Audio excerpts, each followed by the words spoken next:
Doctor Manmohan Singh ji wheel chair में आए, vote किया। एक सांसद अपने दायित्व के लिए कितना सजग है, उसका वो उदाहरण है। सवाल ये नहीं है कि वो किसको ताकत देने के लिए आए थे। मैं मानता हूं वो लोकतंत्र को ताकत देने आए थे। जब भी हमारे लोकतंत्र की चर्चा होगी तो कुछ माननीय सदस्यों की जो चर्चा होगी उसमें माननीय डॉक्टर मनमोहन सिंह की योगदान की चर्चा जरूर होगी। बाथरूम में रेनकोट पहन करके नहाना, ये कला तो डॉक्टर साहब ही जानते हैं और कोई नहीं जानता। प्रधानमंत्री मनमोहन सिंह ने हम तमाम देशवासियों को यह समझाया कि बिला वजह इंसान को बोलना नहीं चाहिए। जब तक आपको ज़रूरत ना हो, जब तक आपको लगे कि बोलने की ज़रूरत नहीं है, तब तक इंसान को नहीं बोलना चाहिए। बगैर बोले जब इंसान काम कर रहा हो, बगैर बोले जब बातें बन रही हो, जब बगैर किसी बात के तमाम काम हो रहा हो, तो बोलने की क्या ज़रूरत है।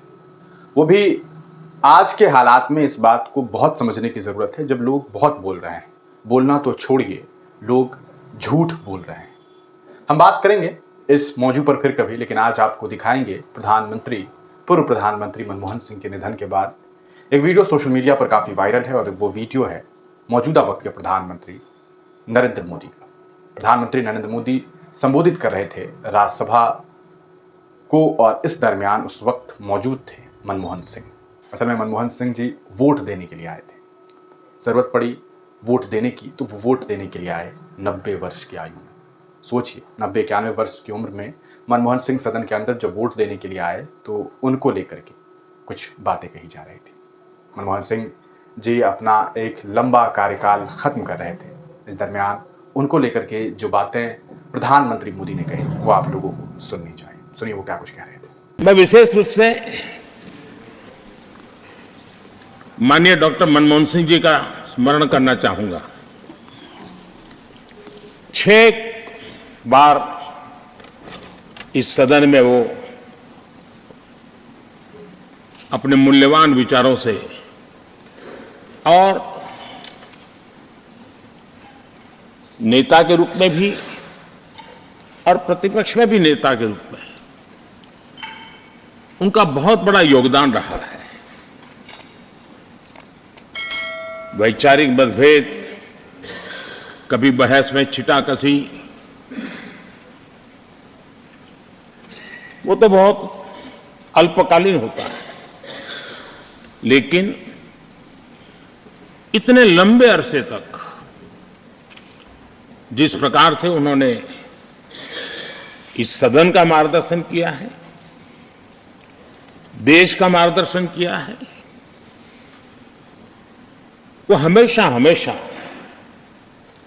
जब भी हमारे लोकतंत्र की चर्चा होगी तो कुछ माननीय सदस्यों की जो चर्चा होगी उसमें माननीय डॉक्टर मनमोहन सिंह की योगदान की चर्चा जरूर होगी। सुना आपने, ये प्रधानमंत्री नरेंद्र मोदी हैं जिन्होंने पूर्व प्रधानमंत्री मनमोहन सिंह के लिए बड़ी बड़ी बातें कही। हालांकि आप ये भी जानते हैं कि आज के मौजूदा वक्त के प्रधानमंत्री ने पूर्व प्रधानमंत्री के लिए कुछ ऐसे शब्दों का भी चयन देश के सदन में किया था जो काफ़ी अफसोसजनक था। जैसे कि उन्होंने ये बात कही कि एक ऐसे प्रधानमंत्री थे जो बाथरूम में रेन कोट पहन करके नहाते थे। ये टिप्पणी मनमोहन सिंह जी के लिए की गई थी।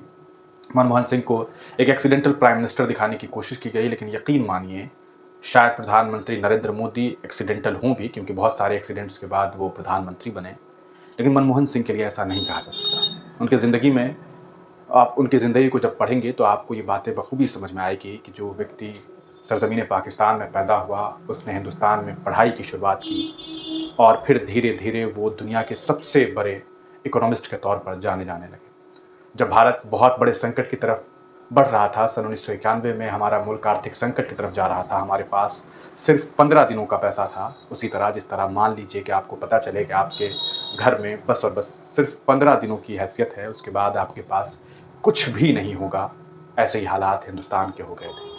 लेकिन उस आर्थिक संकट को as a finance minister Manmohan Singh ने निकाला, और उस दरमियान उन्होंने एलपीजी से भारत को रूबरू करवाया, जिसे आप लिबरलाइजेशन, उदारीकरण कहते हैं, जिसे प्राइवेटाइजेशन आप निजीकरण कहते हैं, ग्लोबलाइजेशन जिसे आप वैश्वीकरण कहते हैं, उस सिस्टम को उन्होंने भारत में लागू किया और भारत को उदारीकरण देकर उन्होंने आज हिंदुस्तान को एक ऐसे कहा जा सकता है मोड़ पर लाके खड़ा कर दिया था 2014 तक कि भारत अब बहुत आगे ही जाएगा। लेकिन शायद उनकी कदर इस मुल्क के कई नेताओं ने नहीं की, लेकिन 10 सालों में उनको लेकर के जो कदर है, इज्जत है, वो बहुत ज़्यादा लोगों की बढ़ भी गई है। इसके पीछे आज मौजूदा वक्त में जो नाकामयाबियां मुल्क देख रही है, ये है।